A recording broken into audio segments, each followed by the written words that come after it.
the European Parliament, passed a resolution earlier in the summer where it said that he's being held in inhumane conditions. So this is a matter that's really damaging the UAE's reputation as well. But we need to step up our efforts in making sure the government is treating this seriously, is raising it at the very, very highest levels. And that's what I'll continue to do. Tim Roca, Labor Member of Parliament for Macclesfield, thank you so much for joining Times Radio today. Hi, thanks for having me, Maddie.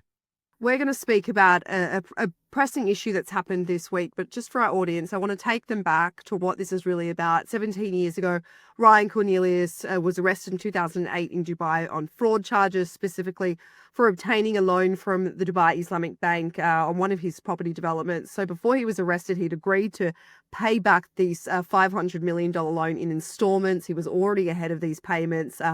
He was then kept in jail, accused of not paying back the fine, later slapped with an extra $500 million penalty on top of that, even though they had already taken control of his assets, but were well over $1 billion.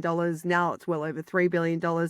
17 years later, he remains behind bars in Dubai on pent-up charges, having not seen his family since. Now, Tim, I did have Ian Duncan-Smith on the show last week, so I want to ask you exactly what I asked him when we started our interview with, this is a real-life nightmare playing out in front of the headlines. So what did you think when you first heard about this case?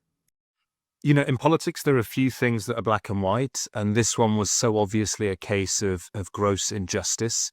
You've mentioned him being away for 17 years now and not seeing his family. I think his little boy was 6 years old when he went into prison. He's now 23. And I was struck immediately by how unfair the situation was, but also how little it seemed the government here was doing of either party to help get Ryan out of prison.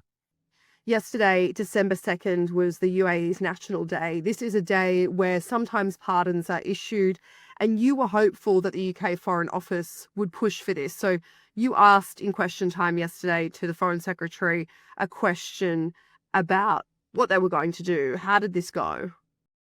Well, the government says that it's pressing Ryan's case, but you'll know Ryan's family have been disappointed by the government repeatedly. And as I say, it's not a party political thing.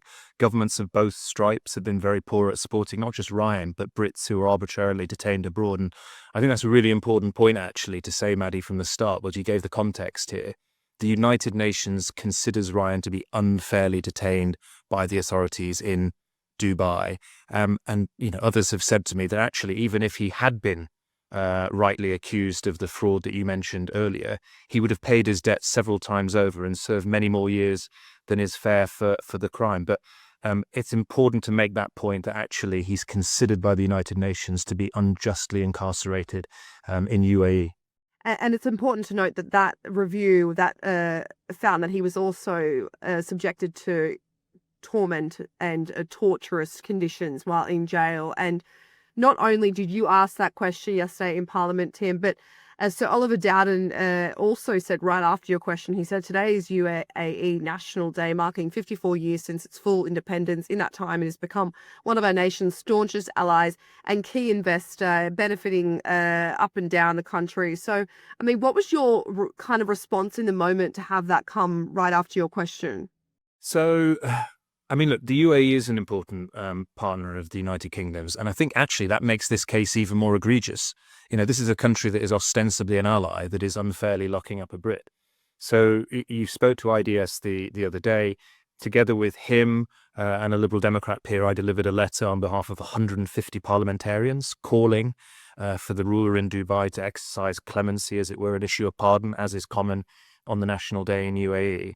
And it was a very respectful letter, bearing in mind that UAE is an important partner. But I think questions are now going to start to be asked about that partnership and the value of that partnership if an ally is unfairly keeping someone locked up abroad. And there'll be parliamentarians like myself who are saying, well, actually, are there questions here? Is there a debate to be had about whether it is safe to live, work and do business in Dubai if people can, as we see in Ryan's case, be locked up and the key effectively be thrown away? At the moment, I think Ryan's sentence was, as you say, 17 years he's been in. He's received further fines. His family are broke, they're bankrupt. He's paid his fine many times over. I think his wife is effectively homeless. We will start to ask questions. Is Dubai a safe place if these things can happen?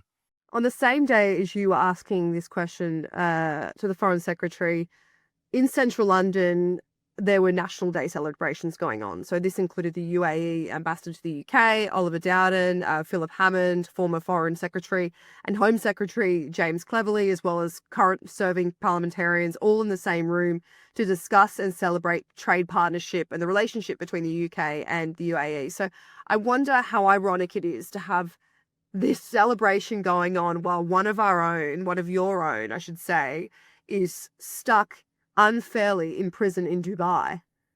Absolutely, and that's what I mean. I certainly hope those parliamentarians raised Ryan's case. I've obviously been working with Conservative and other politicians from across the spectrum because this isn't a party political matter. But you're right to point out it jars to have this relationship, which is an important country, and in fairness, there are really good aspects to that relationship. But this stands out, and we really hope as a friend and an ally that actually they'll do the right thing and release Ryan, because he's looking now at theoretically being released in his 90s. Is the Foreign Office not taking this further, Tim, because they're worried it would ruin any sort of trade investment deals or any sort of trade relationships? You can certainly infer that the Foreign Office will be worried about the relationship. The relationship with the UAE is quite complex. Actually, there are other matters in that relationship that are difficult between the UK and the UAE at the moment. Clearly, there's concern about the UAE's potential involvement in Sudan and the civil war there, and the RSF. But the point here is that the government's first responsibility is to help get Brits back home safely, particularly in situations like this. And the cross-party group that I'm a part of in the House of Commons is very clear that it doesn't matter which party is in power. The Foreign Office has been very poor at getting Brits out of these situations. Ryan is the longest detained Brit abroad, but there are other cases that are terrible as well. Tim, have you attempted to lobby Sir Keir Starmer into helping you? So we've written to the Prime Minister. I raised Ryan's case in Prime Minister's Questions in July, I think, as a wider point about the fact that the UK needs to appoint a special envoy that has a focused job on getting our citizens home from these situations. The United States has one. Roger Carson's was a very successful ambassador-level person in the government in Washington, whose job it was to get American citizens out of countries where they've been unfairly detained. Canada is doing the same thing. The government has committed to creating this role here after much lobbying. What we want to see is that role treated properly, for it to have some teeth, for a person of appropriate stature to be appointed to the role, because the Foreign Office's track record is very bad. And we had Chris Patton provide testimony to our all-party group a few months ago, and he talked about by-the-way diplomacy, that when a British Prime Minister or Foreign Secretary is meeting their counterpart, it's only at the end of the meeting that, by the way, you've locked up one of ours unfairly. And of course, raising it in that way at the end of the meeting shows the level of priority that you're giving that matter, because you'd much rather talk about defence, security or trade. And actually, as I said at the beginning, the first duty of any government is to look after its own. What will your next step be to help get Ryan out? Well, we'll carry on lobbying the government as we are doing. I'll meet with my colleagues on the APPG and with Ryan's family to discuss next steps. You mentioned the conditions he's held in. There are concerns about Ryan's health and the prison Alawir that he's being detained at. The European Parliament, passed a resolution earlier in the summer where it said that he's being held in inhumane conditions. So this is a matter that's really damaging the UAE's reputation as well. But we need to step up our efforts in making sure the government is treating this seriously, is raising it at the very, very highest levels. And that's what I'll continue to do. Tim, just finally, last week when I had Ian on, he said that the government was pathetic and weak for the way that they'd handled this. And he was outraged in the same way that you are across parties. It's not just a Labour isolated thing. As we mentioned, Ryan has been in a Dubai prison for 17 years. There's been numerous changes in government since then. Are you under the same kind of understanding that they have let him suffer, in the sense that they've let him down? So I have no doubt that government ministers are really determined to get Ryan out. I believe them when I speak to them that this is an important matter to them. What we're talking about is a cultural issue in the Foreign Office about how we deal with people trapped abroad, and it crosses party lines. I know, I'm sure Ian would say the same thing. It doesn't matter which party has been running the Foreign Office. It's a cultural issue within that department, and it needs to change. Tim Roca, thank you for joining Times Radio. Thanks, Maddie.